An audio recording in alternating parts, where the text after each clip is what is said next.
بسم اللہ الرحمن الرحیم، ایاک نعبد و ایاک نستعین۔ میرے پاکستانیوں، جب میں سمجھتا ہوں کہ یہ اب حکومت کامیاب ہوگی ہے سائفر کو دبانے کے لیے، کیونکہ سائفر کے اندر ایک ایسی چیز ہے جو ڈائریکٹلی یہ جو لوگ اس وقت حکومت کر رہے ہیں، یہ تو ڈائریکٹلی ان کے اوپر آتا ہے کہ انہوں نے ایک سازش کر کے ایک الیکٹڈ حکومت کرائی، لیکن یہ خود ہی اپنے پیر پہ کلہاڑی مارنے کے لیے ماہر ہیں۔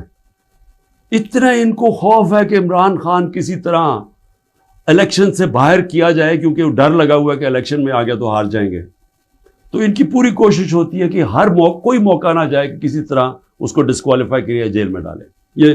یہ کوئی 14 مہینے سے یہ لگے ہوئے ہیں۔ پہلے اس سے میں صرف اعظم خان کے اوپر بات کرنا چاہتا ہوں۔ جس اعظم خان کو میں جانتا ہوں وہ ایماندار آدمی ہے، قابل آدمی ہے، اور جس طرح کی باتیں میں نے پڑھی ہیں سائفر میں وہ کہہ نہیں سکتا۔ جب تک میں اعظم خان کے منہ سے نہیں سنوں گا میں مانوں گا نہیں، کیونکہ اس میں یہ کئی باتیں حقیقت کے ساتھ نہیں ہیں۔ یا تو زبردستی سے اسے کروایا گیا ہے، کیونکہ زبردستی تو اس وقت ساری 2 پارٹیز بنا دی ہیں زبردستی میں، لوگوں کے اوپر بندوق رکھ کے کہ جی آپ اس پارٹی پہ جائیں، اور بندوق کر کے دوسری پارٹی میں جائیں، ان کے ہی بیچاروں کا بیڑا غرق کر کے رکھ دیا اس میں۔ اور پھر جو ہمارے لوگوں کو جو زور ڈالا ہوا ہے پارٹی چھوڑو، بیچارے جیلوں میں ہمارے لوگ پڑے ہیں، عورتیں پڑی ہوئی ہیں، ان کو بس صرف کہیں کہ جی آپ عمران خان کے خلاف وعدہ معاف کو گواہ بن جائیں، یہ وہ بنتے ہیں تو آپ چھوٹ جائیں گے، اور یا پھر کہ جناب آپ کھڑے ہو کے جا کے وہ ٹی وی پہ کہیں میں پارٹی چھوڑ رہا ہوں۔ یہ اس طرح کی اس وقت جو ہم تماشا دیکھ رہے ہیں وہ اس طرح کا چل رہا ہے، تو میں نہیں مانتا کہ اعظم خان نے کئی باتیں اس میں سے کہی ہیں اور کئی سچ بھی ہیں، لیکن سائفر تھا کیا؟ 6 مارچ کو 2022 6 مارچ میٹنگ ہوتی ہے، پاکستان کا ایمبیسڈر اسد مجید اور امریکہ کا جو under secretary of state Donald Lu, Washington میں میٹنگ ہوتی ہے، آفیشیل میٹنگ ہوتی ہے۔ آفیشیل میٹنگ کا مطلب کہ دونوں طرف نوٹ لے رہے ہوتے ہیں اس میٹنگ کے۔ اس میٹنگ کے بعد ایک سائفر کا مطلب ہوتا ہے ایک خفیہ، ایک کوڈ کے اندر میسج بھیجی جاتی ہے، جو کہ ساری دنیا میں آپ کے جو ہمارے جو ایمبیسڈرز ہوتے ہیں وہ ساری دنیا میں ہر ملک کے ایمبیسڈر اپنے فارن آفس کو خفیہ میسیجز بھیجتے ہیں، جس کو سائفر کہتے ہیں۔ وہ سائفر آتا ہے پاکستان، اور وہ میں جب پڑھتا ہوں تو اس میں کیا لکھا ہوتا ہے؟ سائفر میں 2 مین چیزیں ہیں، باقی تو اور بھی چھوٹی موٹی چیزیں ہیں۔ سب سے بڑی چیز لکھی ہوتی ہے کہ جی عمران خان کو آپ نے عدم اعتماد کی ووٹ میں پاکستان کے پرائم منسٹرشپ سے ہٹانا ہے، اور ایک اور چیز لکھی ہوتی ہے کہ عمران خان نے اکیلا فیصلہ کیا کہ روس جانے کا۔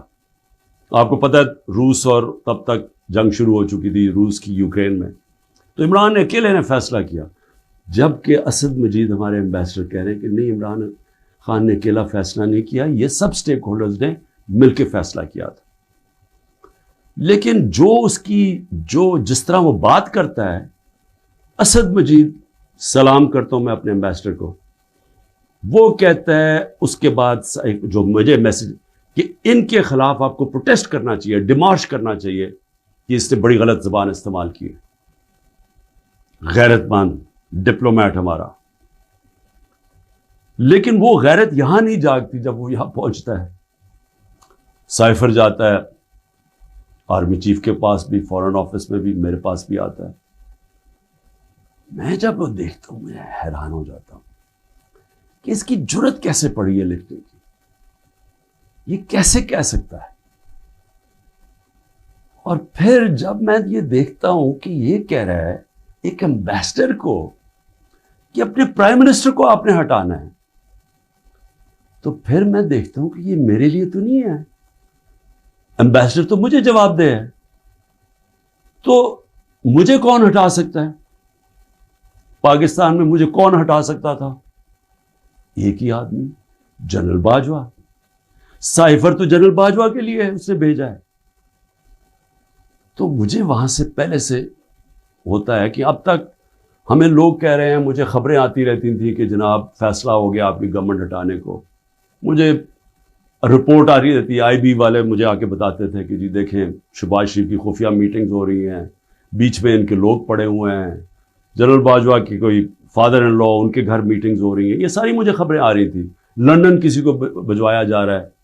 تو میں مانتا نہیں تھا. میں جنرل باجوہ کو جب ملتا تو وہ کہتے تھے ہو ہی نہیں سکتا, ہم تو کنٹینیوٹی چاہتے ہیں. اور میں بھی اپنے آپ کو ہوتا ہوں کہ میں مان جاتا تھا. لیکن جب یہ سائفر آیا تو تب مجھے ہوا کہ یہ تو اس کے بغیر ہو ہی نہیں سکتا. پھر سے کہ کون پرائم منسٹر کو ہٹا سکتا ہے سوائے ایک آدمی کے جس کے پاس پاور ہے پاکستان میں. تو پاور ادھر ہی ہے, سپر کنگ ہے, سب پوچھنے والا کوئی نہیں ہے لیکن پاور ہی پاور ہے.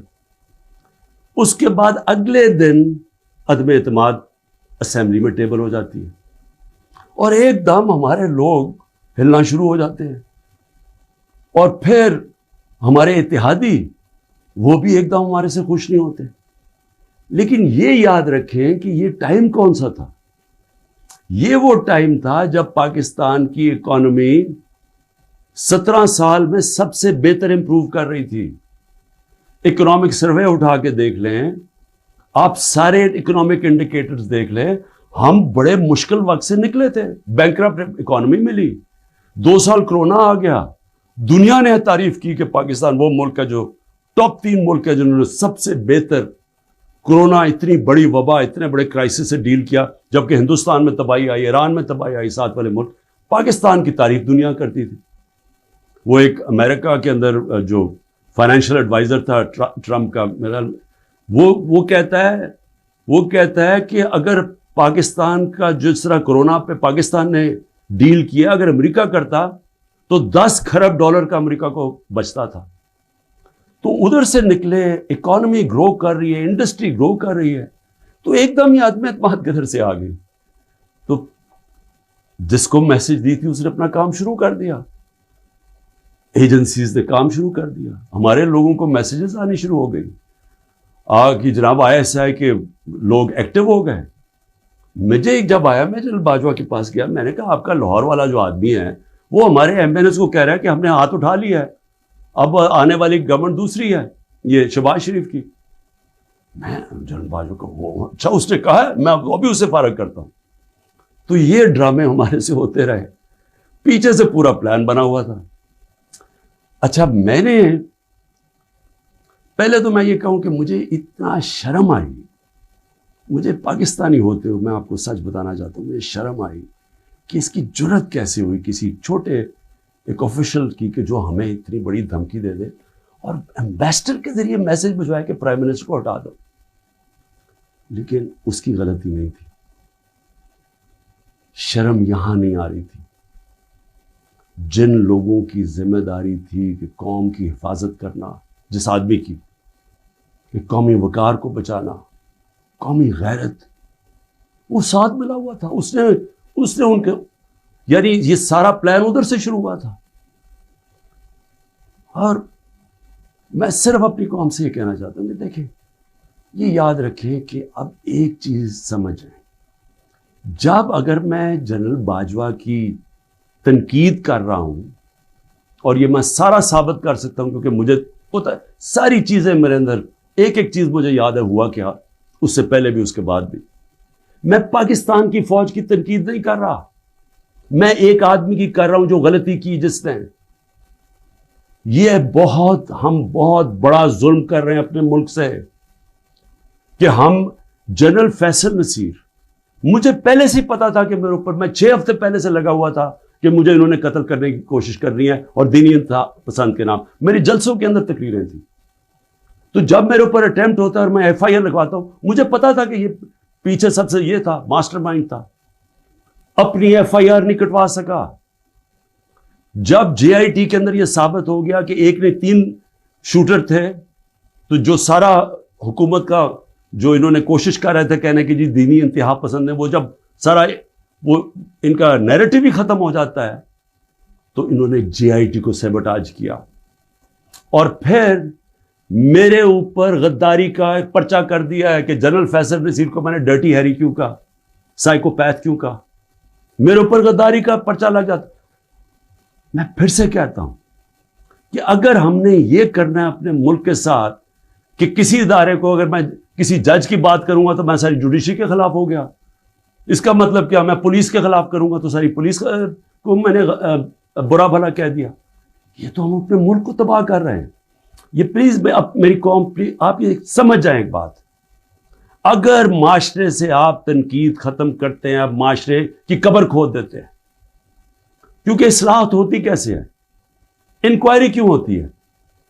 حمود الرحمان انکوائری، جب ہمارا ملک ٹوٹا، ایسٹ پاکستان ٹوٹا، تو جب وہ انکوائری ہوئی، اگر اس کے اوپر عمل ہوتا کہ یہ ہم نے غلطیاں کی ہیں، اپنی اصلاحات کرتے، تو اس کے بعد پاکستان بڑی غلطیوں سے بچ جاتا. لیکن جرأت ہی نہیں تھی فیس کرنے کی تنقید. ہم نے وہ اتنا بڑا ظلم کیا کہ 25 سال کے بعد وہ کدھر نکلی؟ حمود الرحمان ہندوستان کے اندر. اب جب یہ ہوا، میں کہتا گیا، میں نے ساروں کو کہا کہ اتنا بڑا ظلم ہو رہا ہے تو اس کے اوپر انکوائری ہو. میں نے چیف جسٹس صاحب کو میں نے وہ سائفر بھیجا کہ جی اس کے اوپر انکوائری کروائیں. نیشنل سیکیورٹی کاؤنسل کے سامنے رکھا. نیشنل سیکیورٹی کاؤنسل کے سامنے 30 مارچ کو میں نے رکھا کہ جی یہ ہے، سارے آرمی چیفز بیٹھے ہوئے تھے، سروس چیفز بیٹھے ہوئے تھے، سب کے سامنے رکھا کہ یہ اس نے لکھا ہے اور آپ کا ایمبیسڈر کہہ رہا ہے کہ ان کو پروٹیسٹ کرو کہ یہ کسی کی جرأت نہیں ہونی چاہیے اس طرح کا، کسی بھی ایک ملک کو، آزاد ملک کو اس طرح کا زبان استعمال کرنی. انہوں نے کہا جی ہاں مداخلت تو ہوئی ہے، تنقید کی، امریکہ کو پروٹیسٹ بھی کیا نیشنل سیکیورٹی کاؤنسل نے 30 مارچ کو. میں نے پارلیمنٹ میں لے کے گیا کہ ان کیمرہ میٹنگ کروائی. میں نے کہا ان کے سامنے رکھو. اپوزیشن کو لیڈر ہی نہیں آیا اس میٹنگ پہ. شہباز شریف، آصف زرداری، انہوں نے بائیکاٹ کر دی. کیوں کی؟ کیونکہ ملے ہوئے تھے ساتھ، یہ اس کا حصہ تھے، یہ سازش کا حصہ تھے. کیونکہ کیا یہ پاکستان کے پرائم منسٹر کے خلاف ایک آدمی کہہ رہا ہے کہ اس کو ہٹاؤ، تو کیا یہ عمران خان چھوڑے کسی بھی ملک کو اجازت دیتا ہے ایسے؟ کیا ایران کے اندر کسی کی جرأت ہے کہ ان کے ایمبیسڈر کو کہے کہ جا کے اپنے پریزیڈنٹ کو ہٹا دے؟ یا ہندوستان میں کسی کی جرأت ہے کہ کہے کہ یہ ایمبیسڈر کہہ کہ جی نریندر مودی کو ہٹا دے؟ قومی غیرت ہوتی ہے، قومیں غیرت کے اوپر کھڑی ہوتی ہیں، قوم غیرت سٹینڈ لیتی ہیں، مشکل وقت گزارتی ہیں اور مضبوط ہو جاتی ہیں. دنیا ان کی عزت کرتا ہے، دنیا اس قوم کی عزت کرتا ہے جو اپنی عزت کرتی ہے. جب ایک عام آفیشل اس طرح کا سٹیٹمنٹ دے اور میں اس کے اوپر کچھ ہو ہی نہ، یعنی نیشنل سیکیورٹی کاؤنسل میں حیران ہو گیا کہ صرف جی ہم ڈیمارش کرتے ہیں. آپ انکوائری کرنی چاہیے تھی، پوچھنا چاہیے تھا، لکھنا چاہیے تھا کہ اس نے کیوں یہ کہا. اور انکوائری جب ہونی تھی تو ایک آدمی نے سامنے آ جانا تھا، جنرل باجوہ نے. مسلسل یہ جناب ان کی میٹنگز ہوتی تھیں، ان کی وہ چارج افیئر سے ملتے تھے.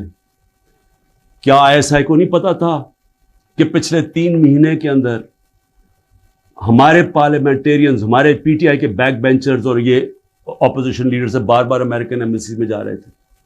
ارشد شریف نے پورا پروگرام کیا، بتایا کہ کون سے دن کون سے لوگ گئے. راجہ ریاض کا بتایا گیا. کیا راجہ ریاض میں فورن پالیسی ڈسکس کرنے گیا تھا؟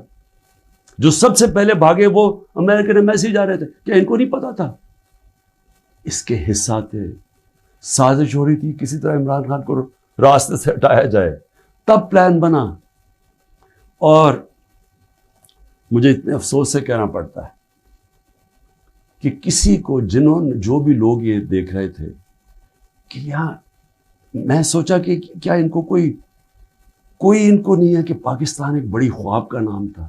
پاکستان کا مطلب کیا؟ لا الہ الا اللہ. میرے اپنے کے لوگ کہہ رہے ہیں عمران صاحب یہ آپ سائفر نہ اٹھائیں پبلک میں، امریکی ناراض ہو جائیں گے. میں پبلک میں جا کے میں کیوں پبلک کو بتایا؟ میں اپنی قوم کو بتانا چاہتا تھا، کیونکہ قوم غیرت مند ہے، قوم کھڑی ہو گئی ساتھ.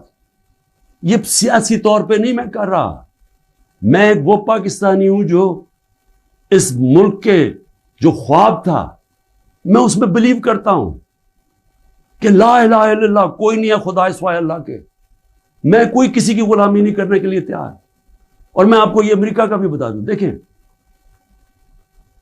امریکہ کی ایک بات سمجھ ہے، امریکہ جو ہے وہ اپنے مفاد کے لیے فیصلے کرتا ہے، وہ دوستیاں نہیں نبھاتا، امریکہ اپنے انٹرسٹ کو پروٹیکٹ کرتا ہے۔ ہمارا کام ہے ہم اپنے انٹرسٹ پروٹیکٹ کریں۔ جب وار آن ٹیرر میں نے مخالفت کی کہ ہمیں امریکہ کی جنگ میں نہیں شامل ہونا چاہیے، اٹھا لے میری سٹیٹمنٹس، میں ہر بار کہتا رہا کہ یہ ہماری جنگ نہیں ہے۔ میں کیوں کہہ رہا تھا؟ میں اپنے لوگوں کے لیے کہہ رہا تھا۔ مجھے امریکہ نے باہر اینٹی امریکن کہنا شروع کر دیا، پاکستان میں مجھے انہوں نے طالبان خان کہنا شروع کر دیا کہ جی دیکھیں ہماری اپنی گورنمنٹ مجھے، یعنی ہمارا جو اس وقت جنرل مشرف نے کہا جی یہ تو داڑھی کے بغیر دہشت گرد ہے۔ میرا کیا مقصد تھا کہ آپ نے 80 کی دہائی میں لوگوں کو کہا کہ جب بھی فورن آکوپیشن ہو، یعنی کہ کوئی دوسرا افغانستان کے اوپر باہر سے روس نے قبضہ کیا ہوا ہے تو وہ جہاد ہے، اور جب امریکہ قبضہ کرتا ہے آپ کہتے ہیں اب دہشت گردی ہے۔ میں ان کو سمجھا رہا تھا کہ اس کا فال آؤٹ آئے گا پاکستان کے اوپر، 80,000 پاکستانی مار گئے، پتہ نہیں کتنے 100 ارب ڈالر سے زیادہ ملک کو نقصان ہوا، لیکن اس سے زیادہ جو دنیا میں ہم بدنام ہوئے، ساری دنیا میں ہمارا مذاق، ہمیں کہا گیا جی سب سے خطرناک ملک ہے پاکستانی دہشت گرد۔ پاکستانیوں سے جو دنیا میں ہوا، ہرا پاسپورٹ دے کے لیدر لائن میں کھڑا کر دیتے تھے، کتنے پاکستانیوں کو باہر سے ڈپورٹ کر دیتے تھے۔ پوچھیں بیرون ملک پاکستانیوں سے ان کے اوپر کیا گزری ہے۔ اور مجھے جی عمران خان طالبان خان ہے جی، یہ جی دہشت گردی کے ساتھ ہے۔ اور یہ بھی میں اب آپ کو بتاؤں کہ یہ جو تھا یہ میرے خلاف کیس بلڈ اپ ہوا۔ جنرل باجوہ نے کیوں کہا کہ جی یہ ہم جب روس سے واپس آئے، اچھا اب روس کیا ہے ذرا سننے والے، اس میں سائفر پہ کیا لکھا کہ عمران خان خود روس کیا ہے۔ میں عمران خان نے خود روس کیوں جانا تھا؟ فورن آفس نے مجھے کہا، بیٹھ کے مشاورت ہوئی، ہم نے سارے پاکستان کے ایکس فورن سیکرٹریز کو بلایا، سب نے کہا کہ آپ کا رشیا جانا بہت ضروری ہے، ہمیں اپنے تعلقات ٹھیک کرنے چاہیے۔ پھر ہمیں 20 لاکھ ٹن گندم چاہیے تھی ان سے، وہ ہم بات کرنا چاہتے تھے، کنسیشن میں تھے۔ اس کے بعد جب ٹینشن ہوئی یوکرین سے تو تیل کی قیمتیں آسمانوں پہ چلی گئیں، کموڈیٹی سپر سائیکل آ گیا۔ انہوں نے کہا کہ آپ وہاں جا کے تو ان سے نیگوشیٹ کریں سستا تیل۔ تو سارا سٹیک ہولڈرز کے ساتھ کہ جتنے بھی تھے انہوں نے پورا پلان کیا، ہم ٹرپ پہ جانے لگے۔ شام کو ٹینشن بڑھ گئی روس کی اور یوکرین کی۔ میں نے جانے سے پہلے جنرل باجوہ سے پوچھا کہ کیا مجھے جانا چاہیے یا نہیں۔ انہوں نے کہا ہم سب بیٹھے ہوئے ہیں، ہمارے خیال میں آپ کو جانا چاہیے۔ تو سب سے پوچھ کے میں روس گیا، میں اپنی ذات کے لیے تو نہیں گیا۔ تو واپس آیا تو جناب جنرل باجوہ نے اس کے 2 دن بعد کہ جی مذمت کرو کہ جو روس چلا گیا وہاں۔ فورن آفس ہی بیٹھا، ہمارے مین لیڈرز بیٹھے ہیں، ہم نے کہا کہ ہندوستان تو مذمت نہیں کر رہا، وہ تو ان کا اسٹریٹجک ایلائی ہے، وہ تو نہیں کر رہا، ہم کیوں کریں؟ اور ہم ان سے ڈیل کر کے آ گئے تھے سستا تیل پہ اور سستی گندم پہ۔ اس کے بعد جا کے ایک نیشنل سیکیورٹی کا سیمینار ہو رہا ہے، جنرل باجوہ بیٹھ کے کہتے ہیں جی عمران خان ہم روس کی سخت مذمت کرتے ہیں، گورنمنٹ کی پالیسی کے خلاف جا کے اسٹیٹمنٹ دے دیتا ہے۔ اس کے بعد حسین حقانی کی ٹویٹ آتی ہے، وہ کہتا ہے جنرل باجوہ پرو امریکہ ہے اور عمران خان اینٹی امریکہ ہے۔ بعد میں ہمیں پتہ چلتا ہے کہ ہم نے $30,000 دے کے حسین حقانی کو جنرل باجوہ نے ہائر کیا ہوا تھا ہماری گورنمنٹ کے دوران۔ وہ بعد میں جب ان کا فیرا، ان کا ایک ادارہ ہوتا ہے جو آپ کو رجسٹر کرنا پڑتا ہے لابیز کو، اس میں پتہ چلتا ہے بعد میں ہمیں۔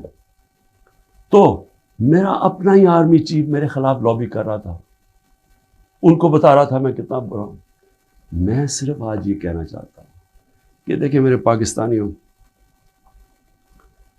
جو جدھر آج ہم کھڑے ہیں، ہمیں پہلے فیصلہ کرنا چاہیے کہ کیا ہم نے بیکاریوں کی طرح، ایک چونٹیوں کی طرح باقی زندگی گزارنی ہے پاکستانی ہوتے ہوئے؟ جس طرح ہم جا رہے ہیں تو کوئی مستقبل نہیں ہے۔ کیا ہم نے خوددار قوم کی طرح لا الہ الا اللہ جس کا نعرہ تھا، ایک خوددار قوم، لا الہ الا اللہ غیرت دیتی ہے انسان کو، ایک چھوٹے سے انسان کو بڑا انسان بنا دیتی ہے۔ ہم ایک دنیا کے عظیم لیڈر محمد مصطفیٰ صلی اللہ علیہ وسلم، جنہوں نے جب مسلمان کمزور بھی تھے تو انہوں نے 2 سپر پاورز کے سربراہ کو خط لکھا کہ میں اللہ کا پیغام لے کے آیا ہوں، اس پہ چلو گے تو تمہاری بہتری ہے۔ خوددار، اللہ سے صرف ڈرنے والے لوگ، ہمیں یہ کیا بنا دیا انہوں نے کہ جی اپنا ہی ملک کا آرمی چیف ان کو لکھ رہا ہے کہ جی دیکھیں عمران خان یہ اینٹی امریکن ہے۔ تو میں اپنی قوم سے آخر میں کہنا چاہتا ہوں کہ دیکھیں ہو کیا رہا ہے پاکستان میں، ایک ہی چیز ہو رہی ہے، سب کچھ، کوئی فکر نہیں ہے ملک کدھر جا رہا ہے، کوئی اس وقت فکر نہیں کہ ملک کے سارے ادارے تباہ ہو رہے ہیں، سارا صرف ایک 1 پوائنٹ ایجنڈا ہے کہ عمران خان کو کس طرح ڈسکوالیفائی کرنا اور جیل میں ڈالنا ہے، یہ ایجنڈا ہے۔ اس کے اندر یہ سائفر بھی آ گیا ہے۔ یہ نہیں ان کو پتا کہ سائفر میں ان کی تباہی ہے، کیونکہ یہ سب ملوث تھے اس میں، یہ شہباز شریف بھی تھا، زرداری بھی تھا، ساروں کو پتا تھا سائفر کا، سارے میٹنگز کر رہے تھے امریکنوں کے ساتھ۔ اور اس کے اندر جو جنرل باجوہ کا رول ہے وہ سب کے سامنے آئے گا کہ انہوں نے کیا رول تھا اس کا، اور کیسے ایک حکومت جو اتنے سالوں کے بعد صحیح پرفارم کر رہی تھی، جو اکانومی ہماری آگے جا رہی تھی، اس کو گرا کے ایک وہ چوروں کو اوپر لے کے آئے ہیں جو 30 سال ملک کو چوری کر رہے تھے، لوٹ رہے تھے، جو 30 سال ملک کو، جو خود جنرل باجوہ ہمیں بتاتے تھے، جو ملک کی اسٹیبلشمنٹ جن کی چوریوں کی بتاتی تھی، جو ایک دوسری کی چوریوں کا بتاتے تھے، جن کی انٹرنیشنل دنیا میں ان کی چوریوں کے اخباروں میں اور کتابوں میں جن کا نام آتا تھا، ان کو لا کے اوپر بٹھا دیا۔ انکوائری سب سے بڑی یہ ہونی چاہیے اس سائفر کے اوپر، جو ایف آئی اے نہیں کر سکتی۔ اگر صحیح انکوائری کروانی ہے تاکہ ہم آگے یہ غلطیاں نہ کریں، تو انکوائری یہ ہونی چاہیے کہ یہ سازش میں کون کون شریک تھا کہ گورنمنٹ گرا کے ایک ملک کی اکانومی کی تباہ کیا، آج پاکستان کو گھٹنوں پہ رکھ دیا۔ آج اگر ہم ان کی مدد نہ کرتے اور آئی ایم ایف سے نہ کہتے کہ آپ کی سٹینڈ بائی ایگریمنٹ کے ہم ساتھ ہیں، تو پاکستان ڈیفالٹ کر گیا تھا۔ ڈیفالٹ کرنے کا مطلب کہ آج لوگوں کا معاشی قتل ہو جانا تھا، جو ہو چکا ہے، اس سے دگنی مہنگائی ہو جانی تھی، بے روزگاری یعنی سارا جو ہماری باہر سے فائنینسنگ ختم ہو جانی تھی، جو آگے آج ہی برے حالات ہیں، اس سے دگنے ہو جانے تھے۔ کون ذمہ دار ہے اس کا؟ انکوائری یہ ہونی چاہیے کہ کس نے کیا، کس پلیئر نے کیا کیا رول پلے کیا، یہ انکوائری ہونی چاہیے۔ اور اس کے اندر یہ ایف آئی اے جو کہ شہباز شریف نے اپنے اوپر نوکر بٹھا دیے ہیں، یہ انکوائری نہیں کر سکتے۔ اور میں جو آخر میں بتانا چاہتا ہوں کہ جو کوششیں ہو رہی ہیں، کوشش کیا ہو رہی ہے؟ ہر چیز کرتے ہیں وہ فیل ہو جاتی ہے، کیونکہ اللہ حق ہے۔ توشہ خانہ کے اندر کیا چیز ہے جی؟ عمران خان نے ان کو کہا کہ جو توشہ خانہ میں ابھی بھی لوگ بیٹھے ہوئے ہیں جن کا کام ہے اسیس کرنا کہ ایک جب آپ کو تحفہ ملتا ہے اس کی کیا قیمت ہے، میں نے ان کو کہا کہ کم قیمت دکھاؤ، اور آپ وعدہ معاف گواہ ڈھونڈ رہے ہیں کہ کوئی جا کے بتائے کہ عمران خان نے ہمیں کہا تھا قیمت کم دکھائیں۔ اور اس کے علاوہ القادر یونیورسٹی، یعنی یہ سوچیں کہ ایک یونیورسٹی بنتی ہے جو سیرت نبی پڑھانے کے لیے، تاکہ لوگوں کا کردار ہم ٹھیک کریں، کیریکٹر بلڈنگ کریں، بتائیں کہ ہمارے جو بڑے بڑے صوفی تھے یہاں جن کی وجہ سے اسلام پھیلا، ان کی پیغام کیا تھا، نئے لیڈرشپ پروڈیوس کریں جو کہ سیرت نبی پہ ہوں، اور پھر مفت تعلیم ملے، ٹیکنالوجی بھی پڑھائی جائے لیکن مفت تعلیم۔ اس وقت سارے جو پڑھ رہے ہیں وہ ہیں جو کہ غریب گھرانوں کے اسٹوڈنٹس ہیں، مفت پڑھ رہے ہیں وہاں۔ یہ جناب عمران خان نے جرم کیا ہے کہ جی القادر یونیورسٹی بنا دی، جو ذاتی فائدہ ہو گیا مجھے، جس طرح کہ مجھے اس سے کوئی آمدنی آ رہی ہے، جس طرح شوکت خانم سے ہی آ رہی ہے یا نمل یونیورسٹی سے۔ اور پھر میرے اوپر پہلے ظلم کیا جاتا ہے اور میرے اوپر ہی کیسز کر دیتے ہیں۔ 9 مئی کو سپریم کورٹ کہتا ہے کہ عمران خان کے اوپر غیر آئینی اور غیر قانونی واردات کی گئی، مجھے وہاں سے اغوا کیا گیا، جو کمانڈوز مجھے وہاں سے لے کے گئے. سپریم کورٹ کا ورڈکٹ ہے. اور جس طرح مجھے ذلیل کیا، لوگوں کو مارا، ڈنڈے مارے، وکیلوں کو مارا، اس کے بعد ساری دنیا میں خبر دیکھا کہ مجھے ایک مجرم کی طرح پکڑ کے لے کے جا رہے ہیں. تو میرے اوپر 30 کیس ہو جاتے ہیں. جب میں 4 دن بند ہوتا ہوں اندر، جب جیل کے اندر، تو 30 کیس میرے اوپر ہو جاتا ہے کہ جی میری وجہ سے وہ جو رد عمل آیا. اور رد عمل نہیں آنا تھا کہ جب آپ ناانصافی کرتے ہیں، جو سپریم کورٹ کہتا ہے ناانصافی ہے، وہ جو بچارے نکلتے ہیں پرامن مظاہرے کرنے کے لیے، جو 27 سال سے ہم نے کیے ہیں، ان کے اوپر گولیاں چلاتے ہیں. 25 لوگ ہیں جن کو انہوں نے شہید کیا ہے. 16 کے پاس ہمارے پاس ڈیٹس ہیں، 9 غائب ہیں ابھی. 3 لوگوں کی ٹانگیں کٹتی ہیں. ایک آدمی پیرالائزڈ ہے اس وقت، کمر میں گولی لگتی ہے. اور یہ کیا کرتے ہیں، اوپر سے انہی کے اوپر کیس بنا دیتے ہیں.